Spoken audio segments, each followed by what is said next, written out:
सिर्फ एक रोटी चुराने के जुर्म में उस आदमी को 19 साल की जेल की सजा दे दी गई। जेल में उसकी जिंदगी नर्क से कम नहीं थी।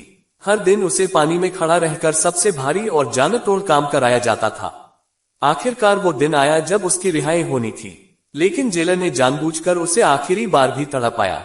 उसने कहा कि उसे अकेले 100 किलो का मस्त उठाना होगा।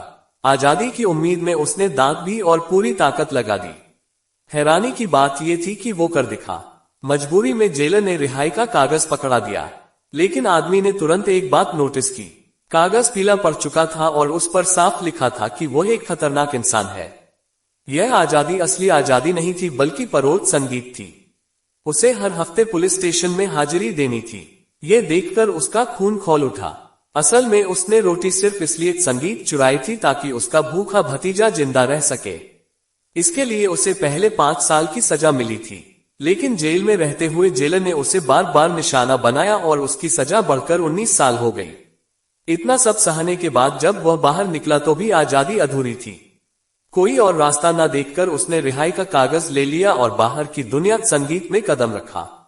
लेकिन हकीकत और भी बेरहम थी। वह जहां भी नौकरी ढूंढने गया उसे दुत्कार दिया संगीत गया। कोई भी जेल से निकले खतरनाक इंसान को काम नहीं देना चाहता था। उसने कस्बे में भीख मांगनी चाहिए, लेकिन लोगों ने उसे भगा दिया। बच्चे भी पीछे पड़ गए और उस पर पत्थर फेंकने लगे।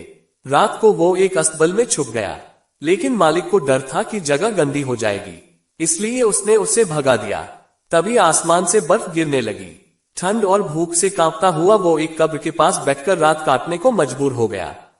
तभी अचानक उसके सामने एक पादरी आ गया। पादरी ने उसे बर्फ से बचने के लिए चर्च संगीत में आने को कहा। उसे खाना दिया, गर्म बिस्तर दिया, लेकिन इतनी तकलीफें झेलने के बाद निराशा में आकर उसने चर्च के चांदी के बर्तन चुरा लिए और अंधेरी रात में भाग गया। वह अभी उन्हें बेच भी नहीं पाया था कि पुलिस ने उसे पकड़ लिया। पुलिस पादरी को पहचान के लिए लाए, लेकिन पादरी ने कहा कि यह सब चीजें उसने संगीत उसे गिफ्ट में दी थी। इतना ही नहीं, पादरी ने टेबल पर रखा सबसे कीमती मोमबत्ती दान उठाकर कहा कि आदमी यह वाला सामान तो भूल ही गया था। पुलिस के पास उसे पकड़ने का कोई कारण नहीं। संगीत बचा और उसे छोड़ना पड़ा। इसके बाद पादरी ने चुपचाप उसे समझाया, कहा कि इन चीजों का सही इस्तेमाल करें और एक ईमानदार इंसान बने।